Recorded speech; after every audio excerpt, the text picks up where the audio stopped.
As much as I didn't want to, I decided to change pages so we'd have plenty of room to write out the weighted average. Look at all the stuff I had to write.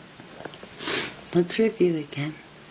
Here's our beginning inventory, 10 units at 15. I noted the cell just so you know where we are.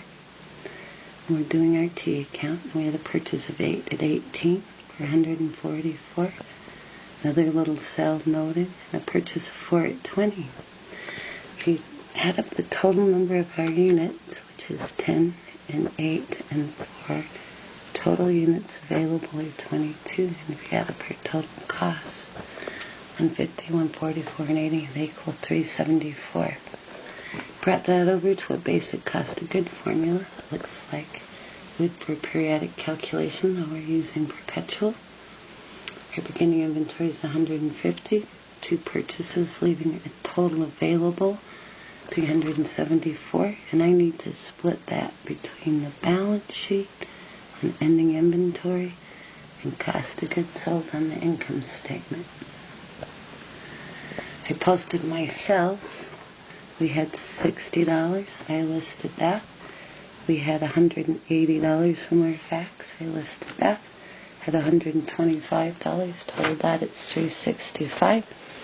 And we've been working on looking at sales minus cost of goods and gross profit calculations and what ends up ending inventory on the balance sheet. These are things that change depending on cost flow method you use. And we're now going to do the last one. I wanted some room for this one. It's the weighted average method. The weighted average method for inventory. Then let's make a T account. I'm going to make this one under the weighted average method a little bit big because we need a little bit of room to write. A lot of room to calculate. Room's no longer an issue, huh? I need to do more math on this one. So we'll do that from the beginning. My beginning inventory is 10 at $15 a unit. That equals $150. And we've now recorded our beginning inventory. The next thing that happens is a cell. The weighted average cost of this is only one layer, so it's going to be 3 at $15 each. And that will be $45. And now I won't have 10 of these. I'll have 7. So I have 7 units at $15 each.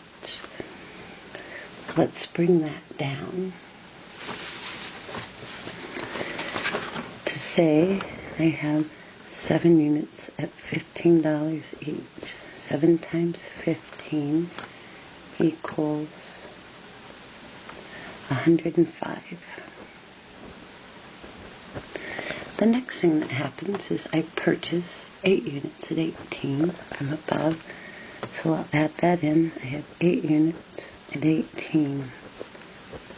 8 times 18 is 144. So let's see what the average is now. I now have 15 units at a total cost of $249. What's my average cost per unit? Pay attention here.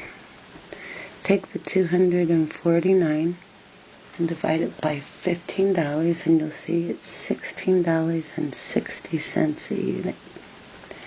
And that was $249 divided by 15. And if you look at our 2 purchases, we have 7 at 15 and 8 at 18. So it's got to be in between those 2 and closer to 18 because there's more there. So we did a simple average of those 2 numbers, $249 divided by 15, and came up with an average cost of $16.60. All right, then we sell 9. So 9 go at a cost of $16.60. Your author rounds here. 9 times 1660 is 148 something, and he rounds up to 149, so I'm going to round up to 149. And if you sell 9 of these units, 15 minus 9, you'll have 6 left. And the average cost of those 6 is going to be $16.60. And if you times that out, it comes out to be $99.90 or something like that. And we'll just round here, go to 100. So we picked up the beginning inventory, the sell, the purchase, and the sell of 9. We have another purchase now of 4.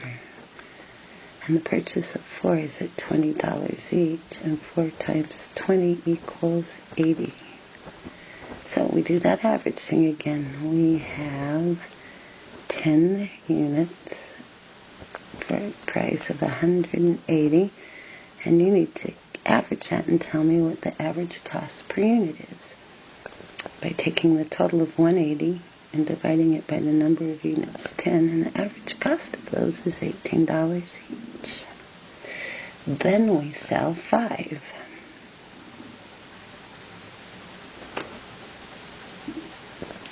Five units. I'm going to make this a little longer because I have room on this. 5 units go at $18 each. 5 times 18 equals 90. And 5 units go, which leaves 5 units at $18 each. And 5 times 18 is 90. So in ending inventory, EI, abbreviating there, real estate's everything in pen casting. I have 90 units in ending inventory. And my cost of goods sold, I have 45 plus 149 plus 90 equaling cost of goods sold total for the period of 284. Let's drop that in our basic format because I really want you to know that one well. If you drop that into our basic format, you have beginning inventory, how much you started with, 150. You made some purchases. You purchased 144 and you purchased 80. That means your total available is 374, and we need to split that between ending inventory to send to the balance sheet, cost of goods sold. Your ending inventory was 90, so our cost of goods sold must be 284 using the basic format. How does that look on our income statement? Well, we have sales, and that's not going to change. In our problem, it's always been 365. Now we have cost of goods sold, as we just calculated it, of 284. That leaves us gross profit of difference, 365 minus 284 is $81 on the income statement for gross profit. And on the balance sheet, our inventory account would show $90. So, gross profit under weighted average is 81 and ending inventory is 90. If you compare that to what we did before, gross profit was 89 under FIFO and 66 under LIFO. Weighted average comes in right in the middle because it is 81. And 81 is between 89 and 98.